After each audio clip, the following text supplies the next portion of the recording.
नहीं नहीं, वो भक्त ही नहीं चाहता। चाह ले तो हो जाए, लेकिन वो भक्त नहीं चाहता। और जो चाह करे तो भक्त कैसा?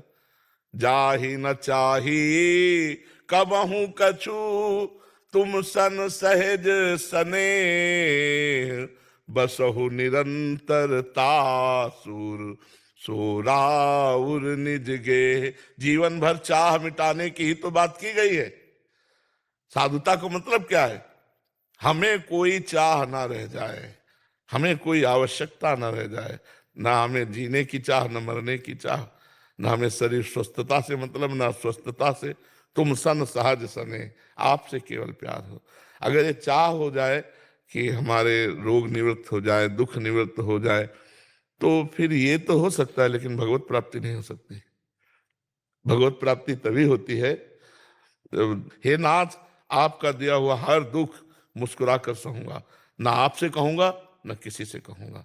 प्यार का मतलब क्या होता है? प्यार, भक्त का मतलब होता है प्यार करने वाला भगवान को। और प्यार का मतलब क्या होता है? अपना विस्मरण हो जाना, केवल प्यारे का स्मरण। अपने दुख दर्द का स्मरण रहा तो फिर भक्ति का रंग क्या?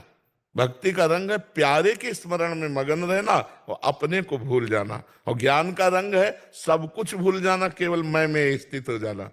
और भक्ति का है मैं को भूल जाना, केवल तू में स्थित हो जाना। और माया का है मैं और तू। जो तो दुख है ही नहीं, तुम्हें दिखाई दे रहा है ना। स्वप्न में कोई तमाचा मारे तो आपको जागृत में तमाचा का क्षोभ होगा क्या? पर स्वप्न में हो तो लगेगा, तड़ाक से लगेगा। अगर जाग चुके हो तो हंसोगे। उसकी बात ये क्या यार, कोई नहीं। समुद्र में एक आदमी स्वप्न में डूब रहा था और बोला बचाओ, मैं समुद्र में डूब रहा। आवाज निकल गई उसकी।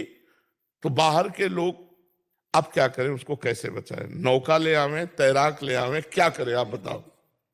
उसको केवल जगा दो। नौका तैराक की जरूरत नहीं है, उसको जगा दो। एक बूंद पानी नहीं है, वो उसमें डूब रहा है। समझ रहे ना?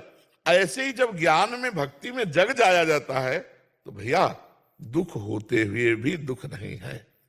जेहि जाने जग जाए हेराई, जागे जथा स्वपन भ्रम जाई। सत्य मानिए, आपसे सच्ची कह रहे हैं, इस शरीर को जो कष्ट है वो भयानक है। कितने कष्ट मतलब आपको, लेकिन जीरो, कोई कष्ट नहीं। आपको क्या महसूस हो रहा है कि मैं कष्ट में हूं इस समय, वर्तमान में? और वर्तमान में भी कष्ट में हूं। तो कष्ट ऐसे जैसे आपको पीड़ा हो रही और हम देख रहे हैं। पर हम अगर अभी प्रारब्ध हम मिटा देंगे तो फिर अगला जन्म हो जाएगा। इसलिए तुमको हम साथ ले चलना चाहते हैं, तो तुम प्रारब्ध भोग लो, मैं लंगोटी दो रहा हूं तुम्हारी। तो सच्ची मानिए आप, ये सब कष्ट हैं, पर इतना प्यार, इतना दुलार, इतना आनंद वो दिए हैं कि उसी आनंद के बल से ऐसी बुरी स्थिति में भी ये सब हो रहा। तो कैसे शिकायत करोगे आप बताओ? हमें पता है कि हमने बहुत बड़ी गलती की, अब हमको 100 लठ खानी, और वो 100 लठ में तो 90 तो माफ कर दिए और 10 ऐसे उठा रहे हैं और बस छुआ देते हैं। लोग समझ रहे कितनी जोर का पीटा जा रहा है और वो लठ ऐसे आती है। नहीं, अब आपसे कोई पूछे कि ये आपका स्वामी कितना निर्दयी लठ से मार रहा है, तो आपको क्या लगेगा?